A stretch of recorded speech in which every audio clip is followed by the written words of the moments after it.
Well, if you're dealing with some severe pain, numbness, maybe even some weakness in your back or extremities of the hands or fingers, we're on your side with the types of spinal surgery that maybe could help you become a little bit more mobile and even have some relief. Dr. Daniel Kim is an orthopedic spine surgeon. He joins us in studio with more. He's with Baptist Health. How are you doing? Hey, I'm doing well. So first off, I understand you're doing some new type of procedure that hasn't been done for very long, right? Yes, I'm performing a ultra minimally invasive type of spine surgery called endoscopic spine surgery with the Andrews Sports Medicine Clinic here in town.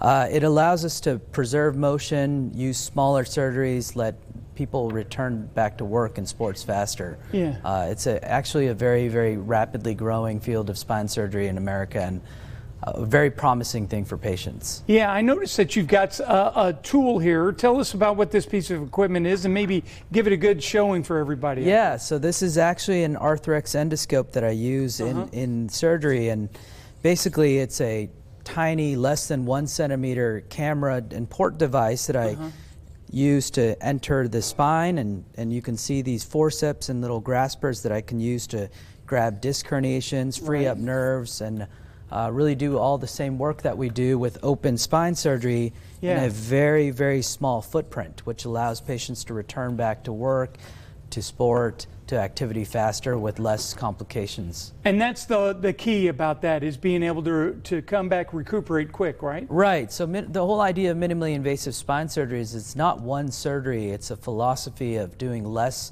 collateral damage to the patients and yet achieve the same results of nerve decompression and spinal alignment and a variety of other factors. Yeah, you're also doing another type of procedure as well. What's that about? Yes, so we perform something called cervical disc arthroplasty, or cervical disc replacement in patients.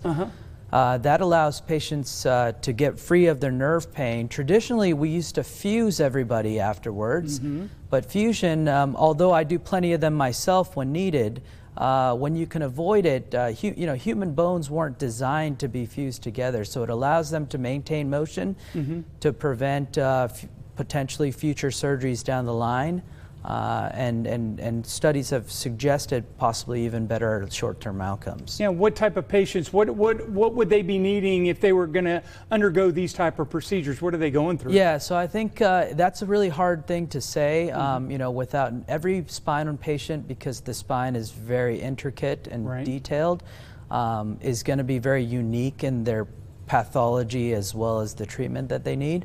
So I think the first key is to see an appropriate provider, have the right diagnosis and the right treatment plan where you are engaged with the doctor and make an informed decision together.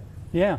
That sounds good. I appreciate it. Well, Dr. Daniel Kim right there. Yeah. Excellent job. Yeah, good job with that, bringing that in and describing it to us all. And Mick, I'm used to carrying you all the time, and that's why I've got a bag back. So that's something that I have to deal with. Meanwhile, we've got plenty more still coming your way right here on WBRC 6.